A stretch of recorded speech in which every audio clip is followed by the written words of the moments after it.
What's up, everybody? Welcome to the newest episode of Demo Day, the podcast for entrepreneurs and venture capitalists, where we demystify the culture of joining one of the top accelerator, incubator, or VC programs from around the world. I'm your host, Sean Goldvan, CEO of Coefficient Labs, and on today's episode, we'll be interviewing Nicole Clark, founder and CEO of Trellis. Trellis builds legal intelligence and judicial analytics for law firms. They've created the first searchable database of California state court records and individual judicial analytics. Like many great founders, Nicole saw a problem in her daily life as a lawyer, created a solution, and now has a thriving business having gone through the Techstars program. On today's episode, we talk about finding the right mentor and how to ask the right questions to that mentor, securing angel investment for your very first startup, knowing when it's time to leave your day job and start your own company, and the difference between leading and managing a high-growth team. If you are listening to this podcast on Apple, Spotify, or watching it on our website, do us the biggest favor and head over to Apple Podcasts to leave us a review. We are quickly climbing the ranks of the business section, and your review matters. We are giving away a $10,000 growth hacking package to one VC and one entrepreneur that leaves us a review in season 1. Without further ado, let's get into Demo Day.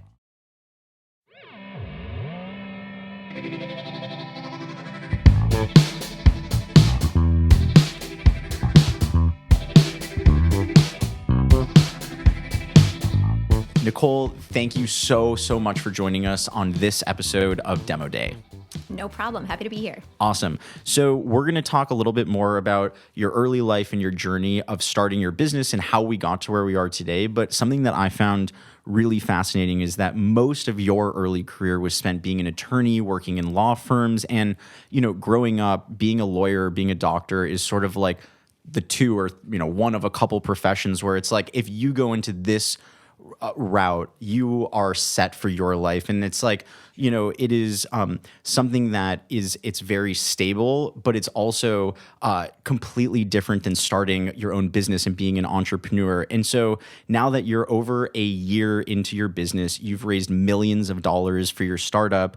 What advice would you give yourself, knowing that what you do now, if you were, let's say, back to your 1 year in law school, or your 2L in law school, so what advice would you give yourself? So that's a great question. I think looking back, particularly being an attorney, it generally attracts risk-averse people in the first place, right? And then you're basically trained to avoid risk. And I think for a long time in my career, I didn't think that I really had options, meaning I could work at this firm or I could work at a different firm. But it wasn't until I built Trellis to solve my own needs, saw the opportunity and really went into it, that I realized that you make your own path and it's your own journey. And there's actually a lot more freedom than it can feel, particularly in those jobs that are the most sort of stable or So just that there are options and you should pursue them and consider them. Meaning that sometimes it's very easy once you start going down that path to sort of say like, oh, there's nowhere for me to move. I just have to keep going from the next thing to the next thing. And you would have been a little easier on yourself when you were younger, saying like there's lots of options that you could be doing. Exactly. I think I would have given myself more of an opportunity to explore what the options were earlier. It took quite a while to be in litigation, and it was really through that journey. It was exactly my specific journey that allowed me to leave. But in talking with friends that are litigators now and hearing the grind that they're going through, I recognize in what they were saying to me, which was, I don't have any other options. And to just recognize that your career is yours to make, right? You have there's nothing that's locking you into anything. So pursue what excites you. Also your creativity, right? Like that you can create something that has a real need for people, and it doesn't have to be the cookie cutter model of necessarily being a lawyer, being an attorney, or a doctor or whatnot. You can use your brain and creativity to help hundreds or thousands or millions of those same types of people. Exactly, 100%. So what was kind of like the impetus, or maybe even better, the story behind when you said, you know what, like it's time to leave? Like when did you know that it was time to leave, and what was kind of like the back couple of days or months leading up to that point? Sure. So really it was recognizing that I had solved my own problem.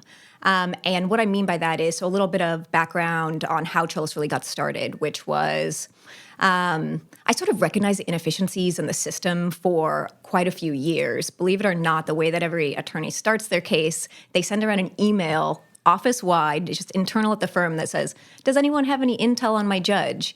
And they collect, at best, anecdotes in response to that. And I was often the associate that was tasked with like collecting these anecdotes and then making a strategic recommendation.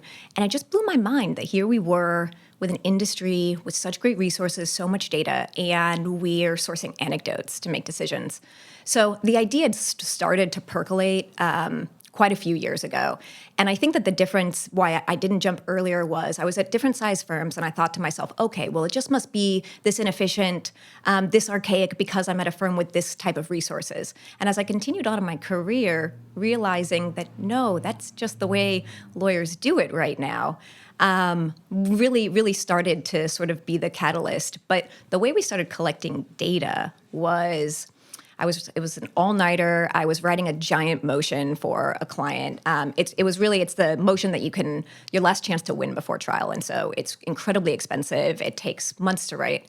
And I was complaining to a colleague that I didn't have any information on the judge and I didn't know how to structure this particular motion. And he said to me that he thought he had appeared before my judge previously and might have a ruling from the judge.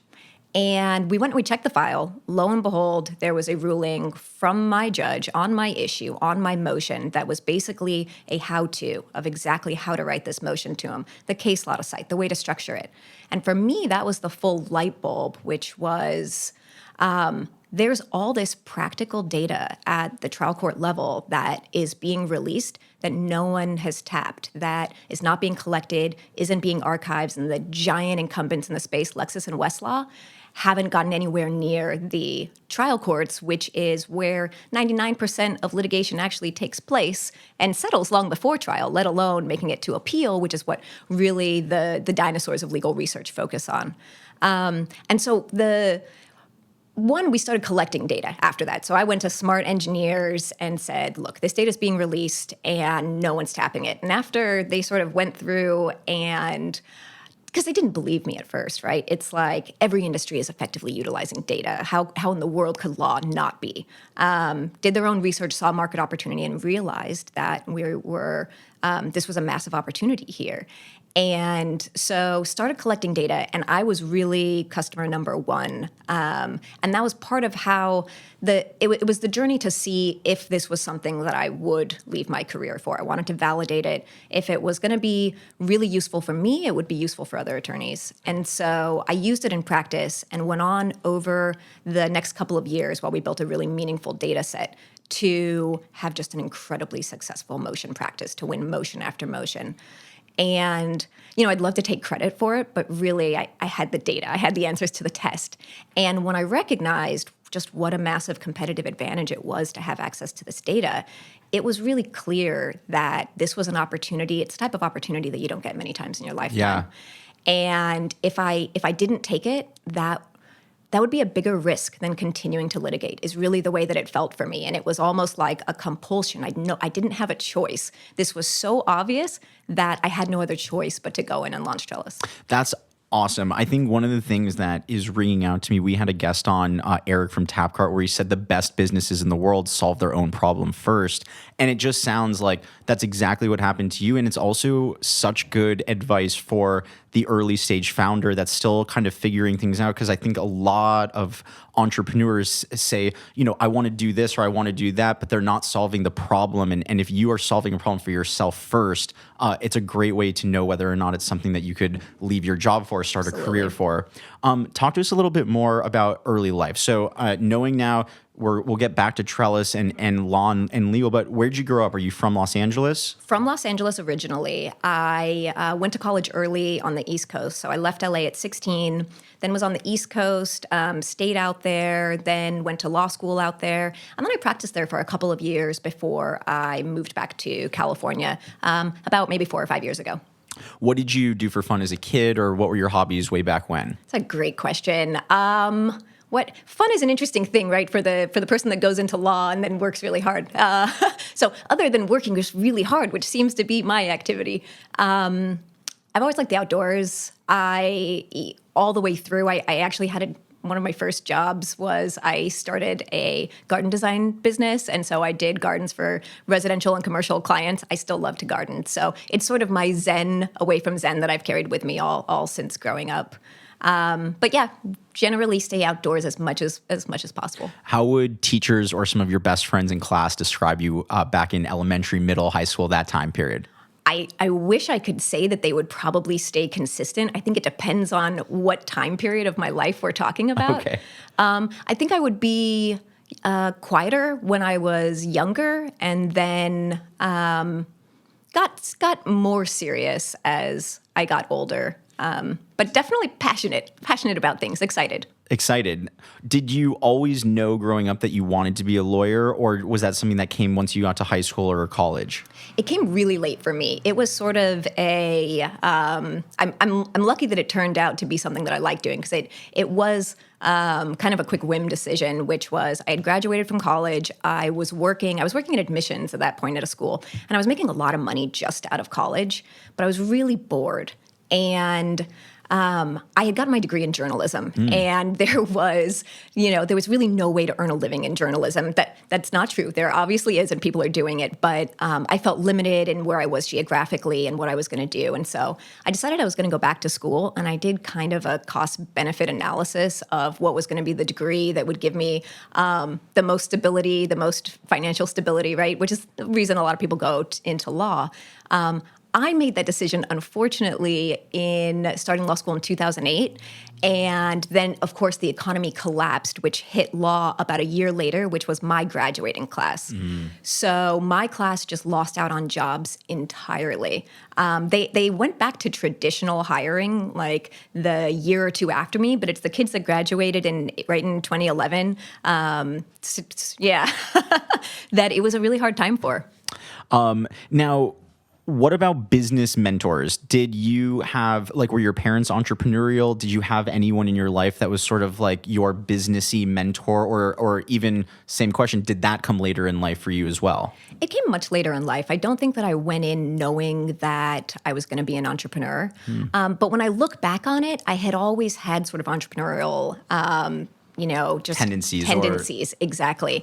In fact, I remember my very early plan, like sort of life plan. In addition, I would have whatever job I was going to do, but I was going to just develop land. I was going to buy income property and just continue to do that. And that was my big plan, except the first house that I bought was in 2007.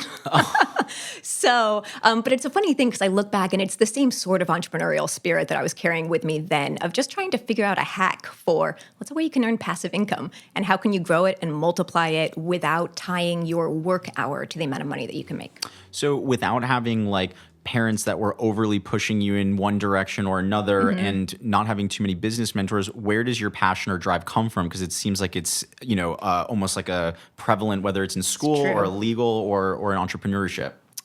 I think it comes actually from not having that much money growing up, I would say, which really made me want to focus on financial stability.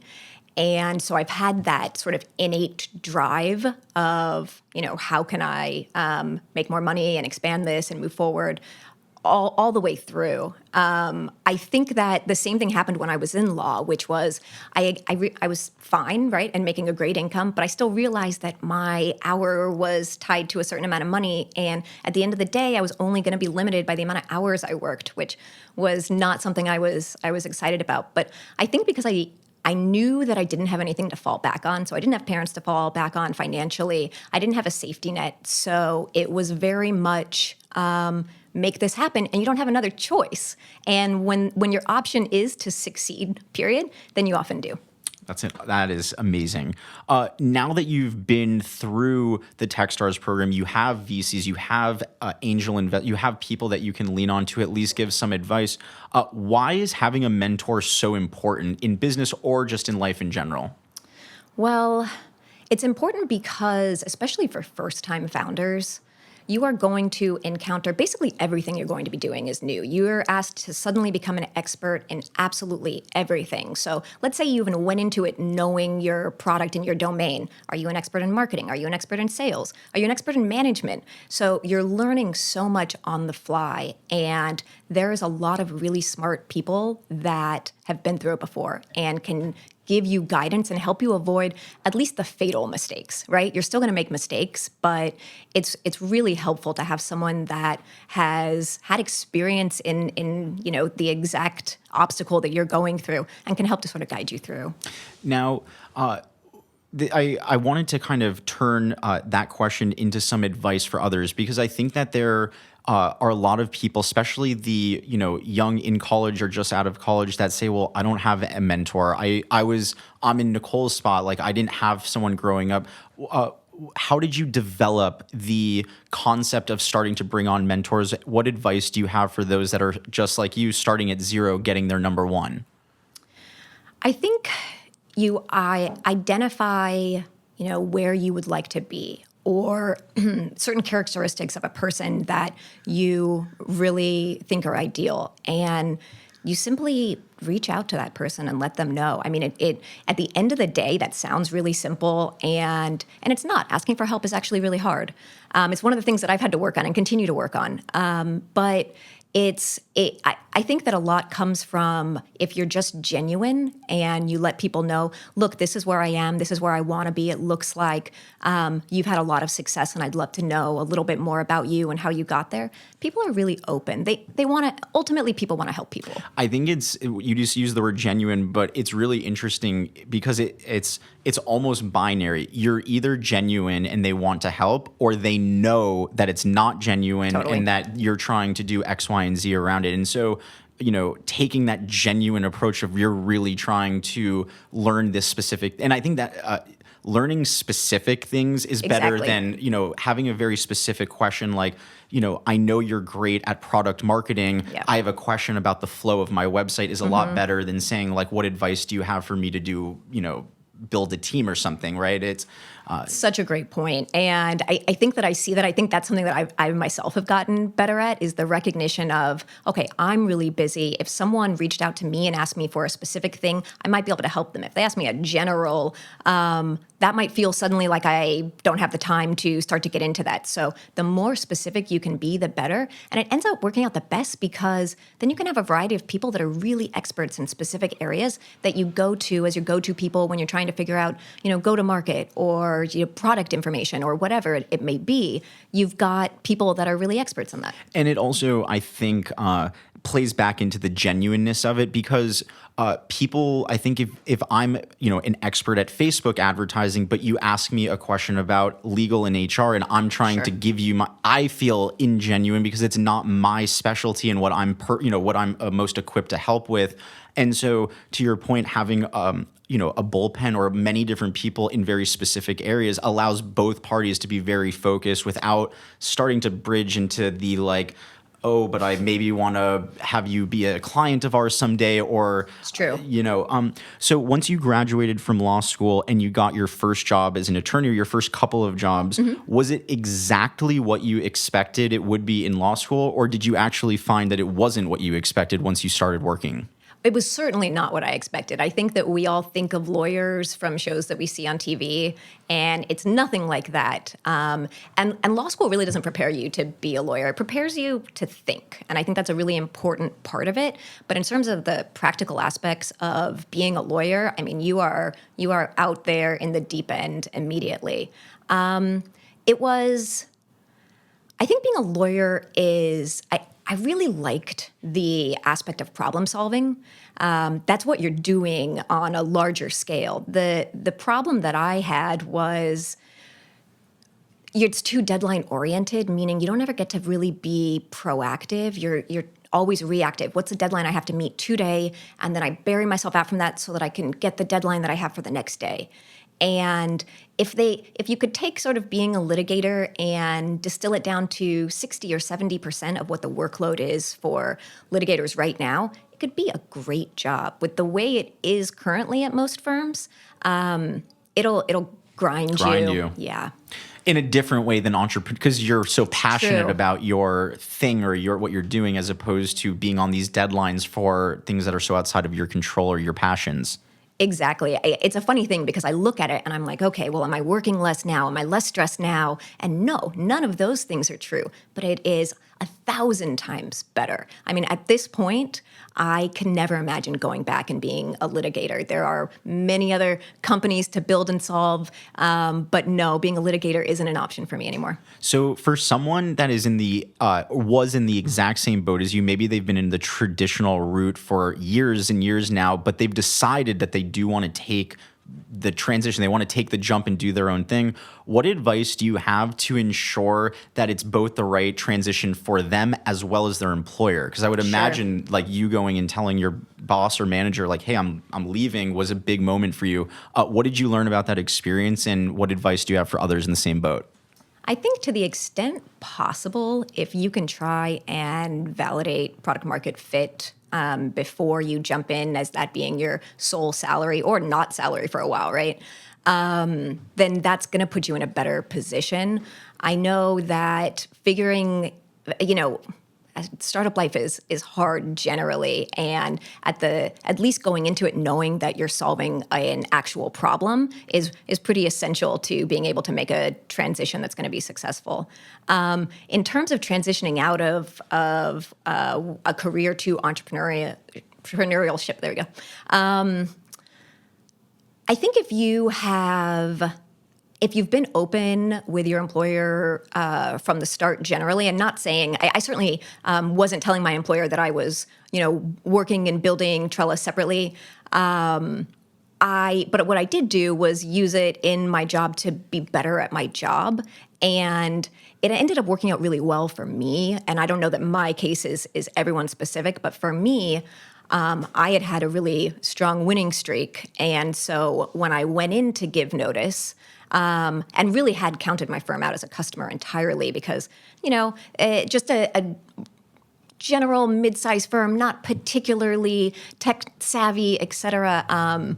When I gave notice, they were actually so impressed with the product. I showed them what I was going to do that they became our first customer. Wow. And so I don't know that is something that would translate to everyone else, but it ended up being really helpful for me because it was just additional validation that the problem we were solving was important. Well, I think that maybe one way that it transitions or could be applied to others is that, like, when you have great people, even if they leave, you don't know how, I believe the team now is at 10 or as you're growing your employee count, as those employees, come and tell you they want to start their own business or they want to leave, like, you don't know where in 5 years or 7 years or 10 years. And so it's just awesome to have, a team that supports you so much that they're not only excited for you to leave, but are willing to invest in your future because 100%. It might work for them. I think for particularly, if you look at what being a good employer would be, it's recognizing that you're also serving the employee, which is you're helping to develop their career, you're helping them to grow. And the only thing you can expect is that, you help them to grow. And if they've outgrown what your work is, you ultimately want the best for people. And so it does in the end absolutely come down to people.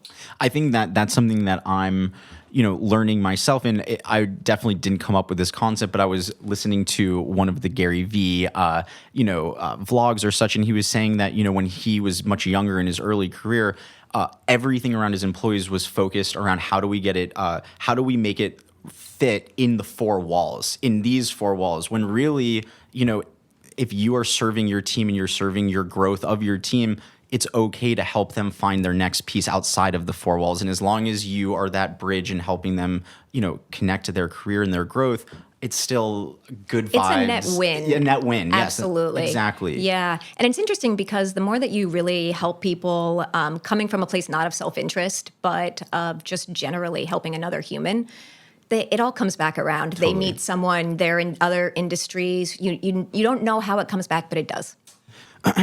My next question is that, when you left your company, you started your startup. When did you decide to bring on venture funding, or did it start as angel investors, or did the angel investors come on at a later time? Because I believe you have a VCs that led the round, and you also have VCs or angels that were just involved in the funding. Correct, absolutely. So it was a little bit fluid. I think, so obviously the product was built while I was still litigating. We first took in our very first safe note was an individual angel investor. And the idea at that point was really to simply get us enough capital that we could bootstrap it, to be perfectly honest. I think that was the initial idea. As you get into it, and particularly with a tech company and needing to acquire data and recognizing the cost of engineers, you recognize very quickly that it's going to take a little bit more money to build a product that's going to get people really excited. Or at least the time period that you're going to do it in. You could do it, but it's going to take a lot longer. And so it's the analysis of, can I withstand this, or do I actually need that money to grow because I don't have time to wait, really. So we originally took in some angel funding, and then we continued, got to just a little start, and then we were in Techstars. Techstars was great for a lot of reasons, but generally just the network and connections was fabulous. Techstars was obviously a part of the investment, and then we raised our seed round following Techstars. So before jumping into Techstars, you said that we and us. Did you go to your first angel investors as just by yourself, or had you already recruited a co-founder or recruited technical team members to help with the very earliest version of the product? So had an engineer that was working hard, that was developing the product. But a lot, I would say 90% of pitches are generally me with VCs, really digging down to explain the core of what what litigators do and why this solves the problem. So what was the overall strategy for finding angel? Okay, so you're cool. I've left. I have a product. People are excited about it. Day one of going to find an angel, and was it like go to Google, or did you have a strategy of how you went about it? Initially, it was friends and family. So it was figuring out who in our network would be a potential opportunity that would be excited about this opportunity, and then it's using them to get introductions to other people and sort of expanding through there. I think that the startup ecosystem is really good about recognizing, oh, well, that's not something that I focus in, but I know someone who does. And being able to guide you into warm intros into VCs. I would say there wasn't any formal pitching of venture capital until Techstars. How did your strategy change from going from friends and family, where you're able to use your passion and your excitement, to then transitioning to Sequoia Scouts Fund and Craft Ventures and these are big funds. Did you have a different strategy, or was kind of going through the Techstars program the foundation to be able then to make that happen?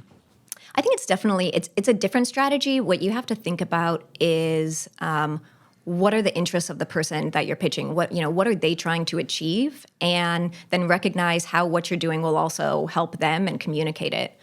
I think the other thing was by the time that we started pitching institutional money, we had a lot more data than we did originally. So while we were still really early, we had a lot of information about what works, what doesn't, and very much had developed a plan on go-to-market with some information about how it was going so far, really keeping them up to date with what you're learning. Ultimately, at the end of the day, that's what's going to make you successful. Learn and adapt, and being able to communicate that is important. You said something really interesting, which is about, essentially crafting your narrative, your story, your pitch, whatever that may be, to the individual investor, knowing what they are looking for, knowing what they want. I think that for so many entrepreneurs, especially going through something like the Techstars program, where you're going through 100 pitches, and Sure. it's very easy to be like, okay, there's too much. I'm just going to pitch everyone the exact same way, when really, like, you have to treat each and every individual as their own, because like it's like even though you are raising money, you're basically selling, and 100%. sales is all about understanding like what do they want, not necessarily what do I have, right? It's really true. And I would say on that note, it makes me think about so the demo day of Techstars, you get up on stage and it's a 5-minute presentation.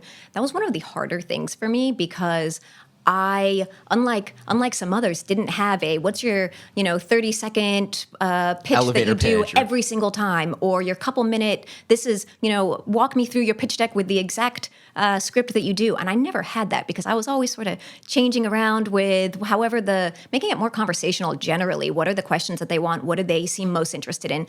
I am so excited about all of it that I'm happy to guide the conversation to whatever part of the business excites someone the most. So what was the story behind Techstars? The first question just is, how did you even hear about them? How did they become part of your world? So originally, we'd applied to Y Combinator originally, and that was coming from law, I didn't know anything about startup. I didn't know anything about accelerators. In just sort of starting to Google, came up with YC, and I think we had a funny story, which was we had this really shitty email account that just things went to junk constantly, and we couldn't figure out why. And we actually made it into further rounds in YC, but the email went to junk. And so we didn't know that. And then, of course, we didn't continue on because we hadn't responded to them. But the heartbreak was very intense for me at that point, because in my mind, not knowing anything, I thought that was my one option. And I just lost it because I didn't know how to check my email, which is like, how do you tell someone you're competent? But business? Exactly, right? No, trust me, I'm super competent. I just don't know email. So we had decided at that point, after moving through that experience, that weren't really planning on going through an accelerator, actually, there was no part of me jumping from my career that was dependent on an accelerator. I had already decided to jump and I had already given notice by the time that we got information that we were into Techstars. But we applied to Techstars because generally it's a network that I didn't have, right? I had a network of attorneys, but I didn't know anything about VC. I didn't know anything about actually growing a business. And being able to have a collection of so many people that have experience that are sort of at your fingertips is huge for an early founder. So what was the biggest change in the company or yourself, either one? So what was the biggest change in the company or yourself from day one of Techstars versus the final day, after demo day, after Hell Week, after everything is over? What was the biggest change for you? That's a great question. I wonder what the biggest change would actually be. I think the way that I thought about growing the business had changed massively during the course of Techstars. I think the way that I thought about growing a team changed massively. Maybe I would say it was considerations regarding people and what it really takes to have a team that's going to be able to successfly launch a business and be able to really communicate with each other and to bring a product to the next level. All of the sort of people considerations, I think I was in a very different position, going into Techstars to knowing what I really needed in order to make this work by the time it was done. It sounds almost like, well, I don't think they would position themselves at all like law school or like that. But when you said like law school doesn't teach you how to be a lawyer, they teach you how to think like a lawyer. It's true. It's almost like Techstars is provided, not necessarily, it doesn't make you an entrepreneur, but it can help you think like an entrepreneur, think like a leader, so that you're able to navigate, those sorts of roadblocks or obstacles once they pop their head up. I think that's absolutely true. And on that, I would say just the general following lean startup was not something that I came in knowing, and then it is absolutely a part of the way I think now. So exactly, it was generally a way you think about going in with strong positions loosely held, and if you get data that gives you different information, change course. Yeah, and just as simple as that. So when you are going out for coffee or dinner or drinks with a friend of yours and you're like, hey, I just finished up this Techstars program, it was so cool. And they're like, Techstars, what's Techstars? How do you explain the program to people that maybe have never heard of an accelerator before? So it's a slightly different explanation if it's someone who's like a lawyer who's just got no idea at all, as opposed to anyone that has any experience in technology at all. To the lawyers, I simply say it's a startup accelerator, and then they say, what's that? Because no one knows what that means. And I say, it's generally, it's where you would go to really start to grow your business. So from super early stage to what are the fundamentals of what I need, but mostly what's the network, what's the mentorship, what are the people that I need around me that I need to be thinking about to really grow the business. So what did you learn about yourself? I'm going to keep going back. What did you learn? Right. What did you learn about yourself or for the company going through the hundreds of pitches? I know Hell Week, I've heard crazy numbers, like it's literally hundreds. So it's crazy. What did you learn about doing so many pitches? Because a lot of us are used to giving the elevator pitch or telling a couple people, but to be constantly going through it, what was that like for you, and what did you learn about that overall process? I think I learned that I kind of like the process, which, you go in and you think, oh, fundraising is really difficult, and it is, and it's grueling, but it's not any more grueling than when I was an attorney. It's just different. So I think I learned that I'm scrappy and got a little more grit than I knew going in, and it's kind of like you do what needs to be done and you get it done. And if that means 100 pitches in the day, I mean, you're going to be exhausted and you're not going to want to talk to anyone after, but you do your best at every one of them. Do you think that Techstars is for everyone or every entrepreneur, or do you think it takes a certain type of founder to make a good fit for the program? I think there's two questions there. Is every entrepreneur right for Techstars, and is Techstars right for every entrepreneur? I think no. I think depending on where you're at, if you've launched a business previously, you likely have a lot of the building blocks that an incubator or an accelerator would give you. For those that are really, really early, and this is an entirely new industry for them to all together, I think those are generally good fits for Techstars.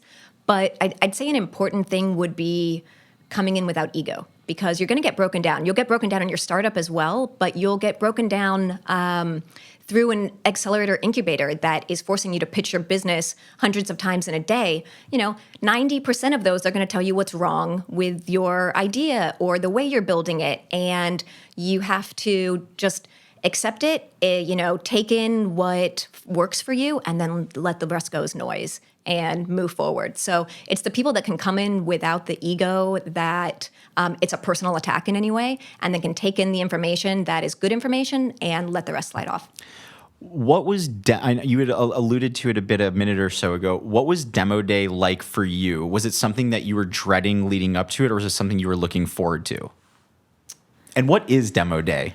So demo day is it's basically the culmination of Techstars. It's when you pitch to a room of hundreds and hundreds of investors, and then many more, because it's on video, and so it goes out into the ethers and the internet, and who knows who sees it. So there's a lot of pressure around this couple-minute pitch, which is a little bit different than being one-on-one with a person. I really prefer the sort of Q&A aspect of just having a conversation with someone rather than anything scripted. I suddenly feel like, ooh, I'm not being genuine. People can hear it, and that makes me feel strange and I think not be on my perfect game. So leading up to demo day was really hard for me because, I mentioned it, I was trying to train myself to read on a script, and it wasn't easy for me. And so there was just a lot of nerves in, am I going to hit this? This has got such a momentous effect on the company. And you have employees at that point, you have, other people, you don't want to let them down. You really want to do a good job for everyone.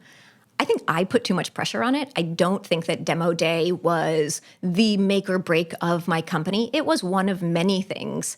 But if I could give advice to anyone that was going to be going through demo day, remember, it's a couple minutes of your life, and your business is not going to be made or broken off of demo day by any means.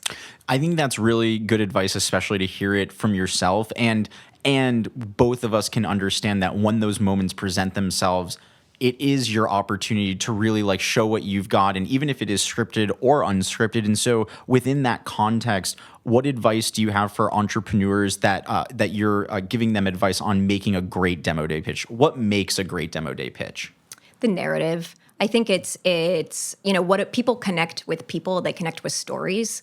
So it's figuring out, ultimately the entrepreneur knows why they're doing this, what they're passionate about. And it's connecting that part of it to the business and how you're going to grow it and to numbers, but not forgetting that the core, people are investing in people.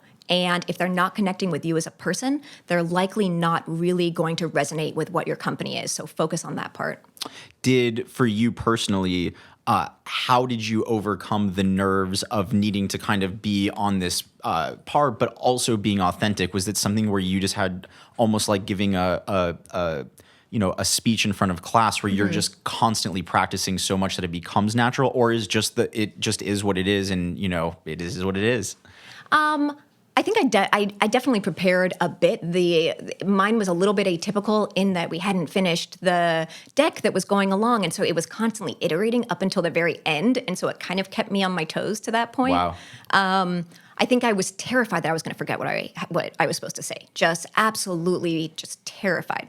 And then my worst nightmare of what could have happened, which was I went up there and there was technical difficulties, of course, only with mine, right? Everybody else gets it great. No. And so it's flashing behind me and I can see it sort of like a rave screen, but I don't want to like look behind and I'm on stage.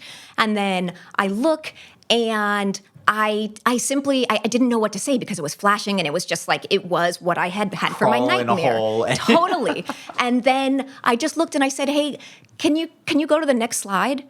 The audience laughed like crazy, but I think connected with me more because it was sort of the most genuine of the entire pitch of, she's up there, she's having horrible technical difficulties. She's trying to give this, really important, pitch to everyone. Right. Exactly. So I at the end, I think it kind of humanized me in a funny way. And I got the pitch out and everything went. As soon as I saw the next slide, I knew and I was on track. But I just can remember thinking like if I would to look back on what I thought would be the worst case scenario, it fully happened for me.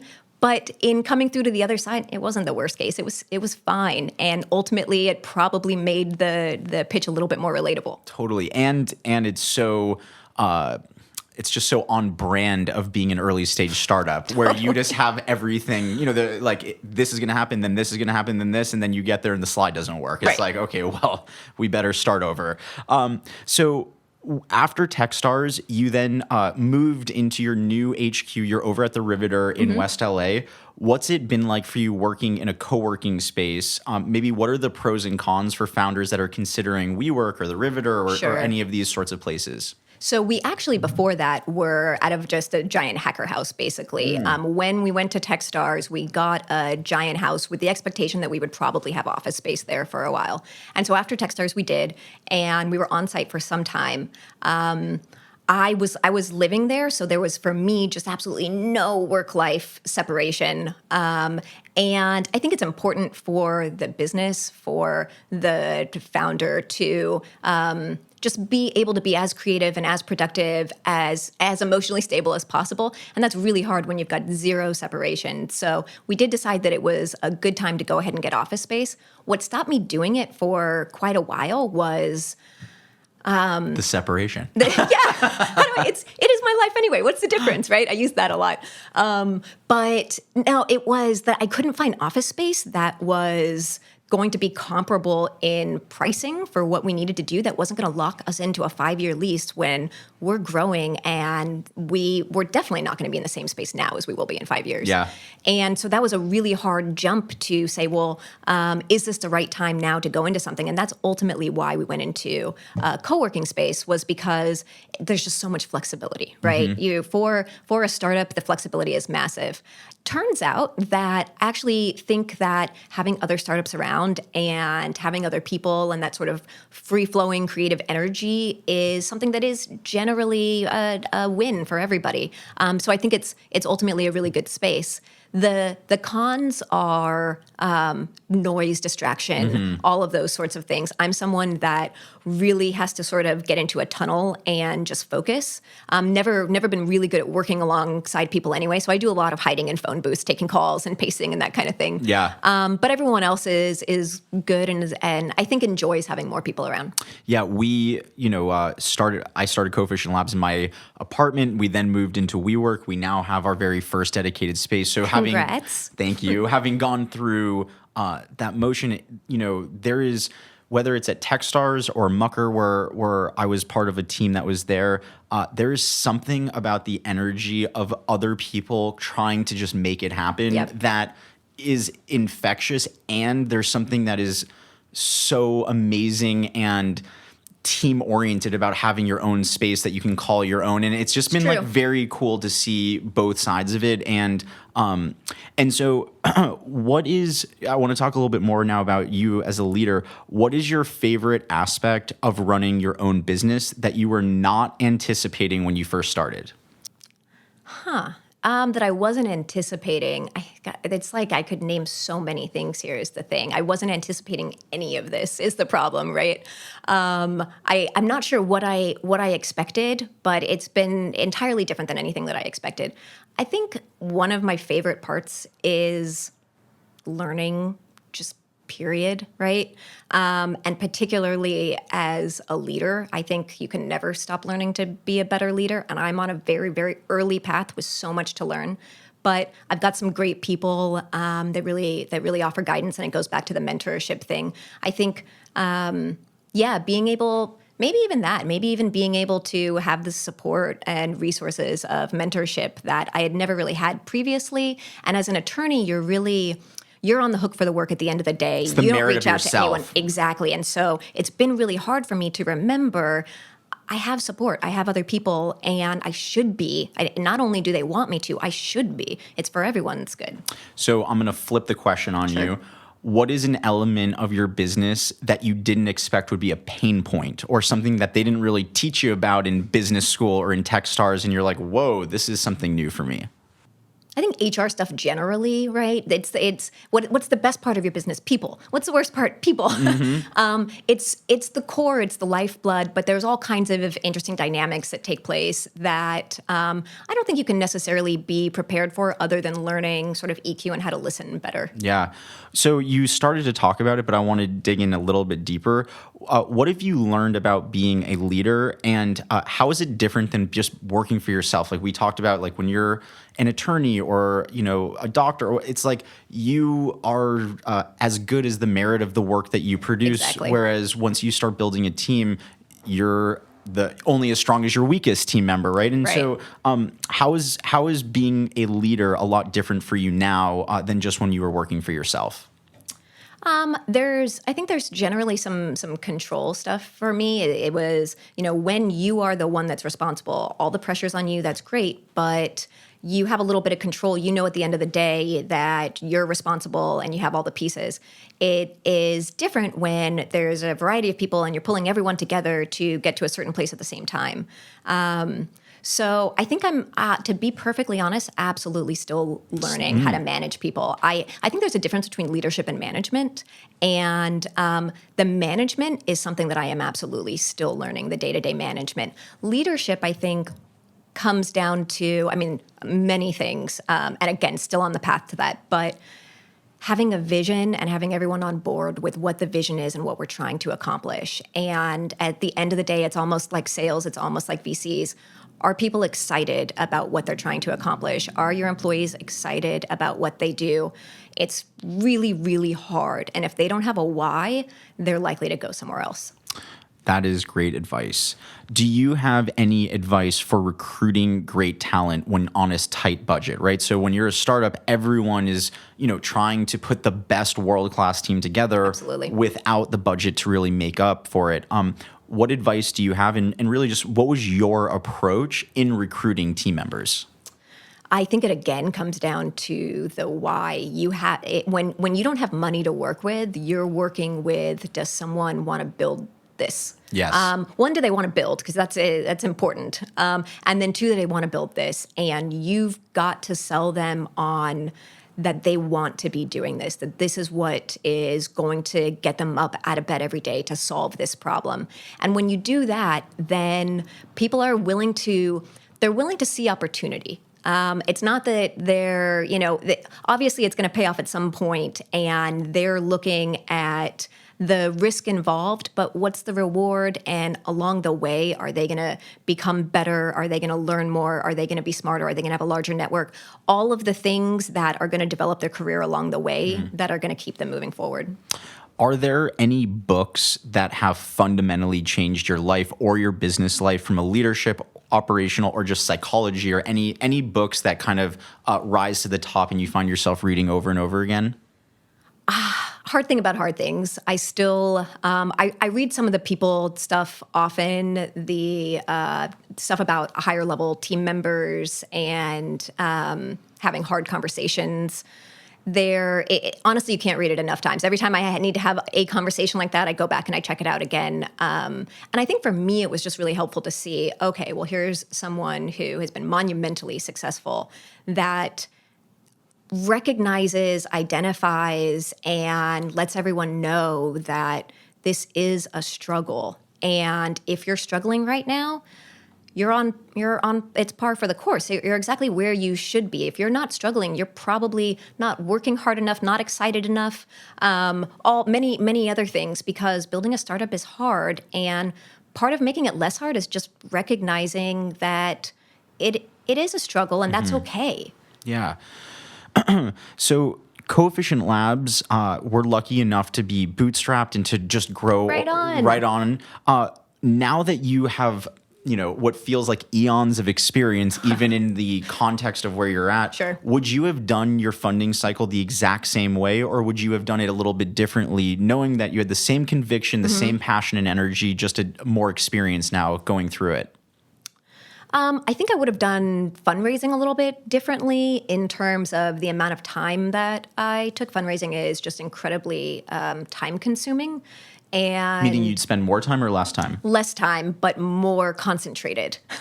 So I learned some strategic things about the way that you should just plan out your fundraising meetings and how you do it, and sort of you build up your intros before that, but then you go hard for a shorter period of time instead of a really long, drawn-out process, which is what it felt like we were on when we were super early.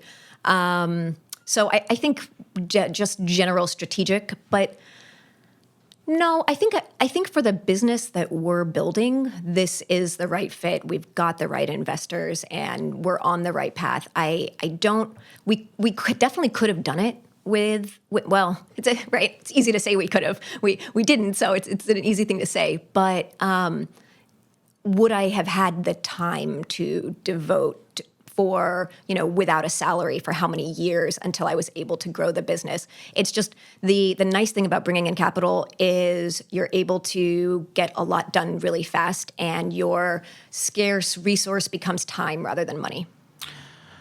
We are just heading into summer, best time in Los Angeles. Absolutely. What are you most excited about right now? It could be business, could be personal, just like what has you really amped up right now in general? Well, I'm moving, so I'm super excited to have a new place and new energy. It's interesting. We moved the office, and so I moved my house as well. So I'm kind of excited. Yeah, out of the office. So I'm excited because it feels a little bit like a fresh start for me. Like I get to go in, and we're in new office space, and we can do a fresh start. So what were some of the routines that we got into that weren't awesome that we can do better? And it feels like we can change some of those things right now. And in my home life, what are some of the routines that I do on my own that don't serve me that well? So it almost feels like, first of the year when you would make those sort of, end of year. Exactly. But I'm doing that in, July, of course. Well, congratulations on that. Nicole, where can people find you on the socials, or if they wanted to connect with you on the onlines? Absolutely. So I love it. So you can learn more about Trellis at trellis.law. You can connect with me on Twitter, Nicole_A_Clark, and then obviously LinkedIn as well.